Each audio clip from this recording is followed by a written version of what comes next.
Magandang umaga, Pilipinas. Alamin natin ang magiging lagay at taya ng panahon ngayong araw ng Biyernes, 24 October 2025. Base nga sa ating satellite images, ang ating minomonitor na si Bagyong Salome ay humina pa nga at naging isang low pressure area na lang. Ito'y huling namataan kaninang alas 3 ng umaga sa layong 270 km west ng Lawag City, Ilocos Norte.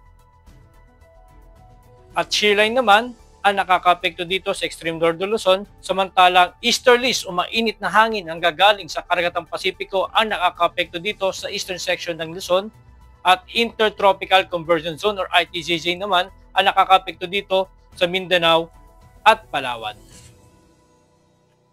Para sa ating general area forecast, asahan natin ang maulap na kalangitan na may kalat-kalat na pag-ulan, pagkulog at pagkidlat dulot ng shearline, ITZZ at easterlies sa Batanes, Babuyan Island, Aurora, Quezon, Camarines Norte, Palawan at Puerto Princesa.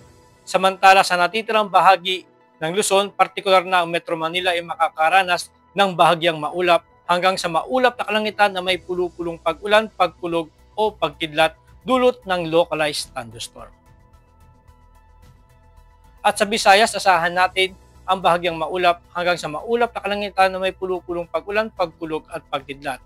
Samantala, sa Zamboanga Peninsula, Bar-MM, Negros Island Region, Sarangani, Sultan Kudarat ay makakaranas ng maulap na kalangitan na may kalat-kalat na pag-ulan, pagkulog at pagkidlat dulot ng intertropical convergence zone. Para naman sa 3-day forecast sa Metro Manila, Cavite, Angeles, at Lipa, simula bukas hanggang Lunes, asahan natin ang bahagyang maulap hanggang sa maulap na kalangitan na may pulupulong pag-ulan, pagkulog o pagkidlat.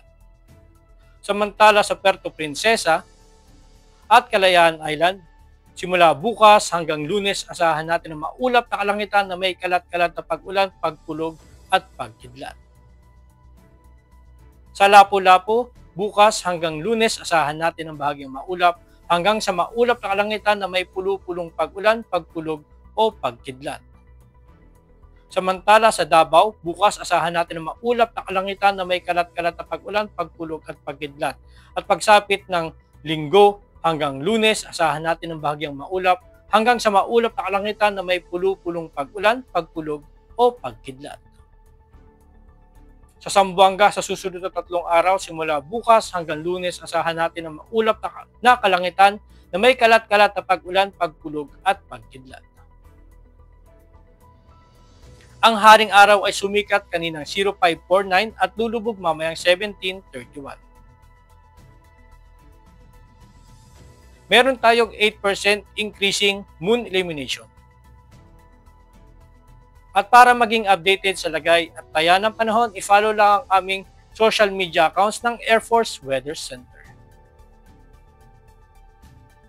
At yan lang po lagay ng ating panahon at sa ngalan po ng aming commanding officer na si Colonel Alvin John Cugador, PAP GSC, ako si Staff Sergeant Edmar B. Sagadraca Jr., Philippine Air Force Weather Forecaster ng Air Force Weather Center.